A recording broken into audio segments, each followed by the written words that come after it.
Elliot Davis was our camera operator on Tough Turf.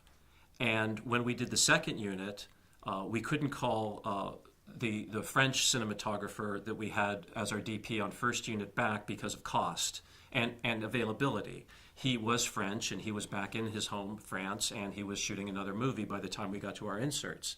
So the director of the movie said that he was quite comfortable with the camera operator moving up.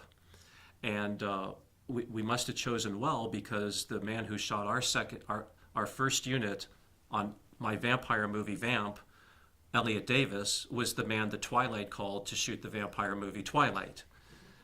So I must have made a good choice that day. And I know I did. I was intrigued because Elliot has an eye that's terrific. It's his art is amazing. He gave me a lesson right before we started shooting Vamp that I now use to teach other people, because I'm a guy that likes to run numbers, and he knows I like to run numbers. So he sits me down in pre-production on Vamp to help figure out how, in the words of my mentor, Sandy Howard, how to put 2 pounds of shit in a 1 pound bag. And he says, what you have to do is you have to think of the number of days you have to think of the amount of setups you have per day, and then multiply setups per day by number of days, and that is how many shots the editor will have to edit in post-production. He says, Donald, it's as simple as that. So how can you compose your film in 680 shots or 900 shots or fill in the blank? That's really what you're dealing with when you get to editing. And I'll never forget the lesson he taught me. But the way he was doing the angles and everything, I thought that this guy, he gets it on every level. He gets it on the art level. He gets it on the production level. He gets it on every level.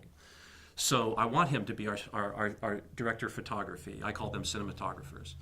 And he accepts the assignment. Now, he and the director have been having a conversation. They say, the way to do this film is in black and white. I say, well, I don't think anybody's going to go for this, but I'll present the idea. I present the idea, and I'm thrown out of the room. No, we're not going to do the film in black and white.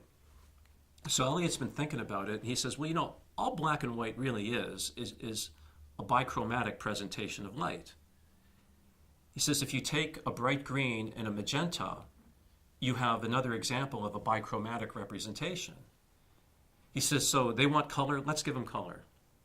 Let's shoot the film rich with a bi-chromatic structure I would have achieved in black and white, but use green and magenta. And that's what we did.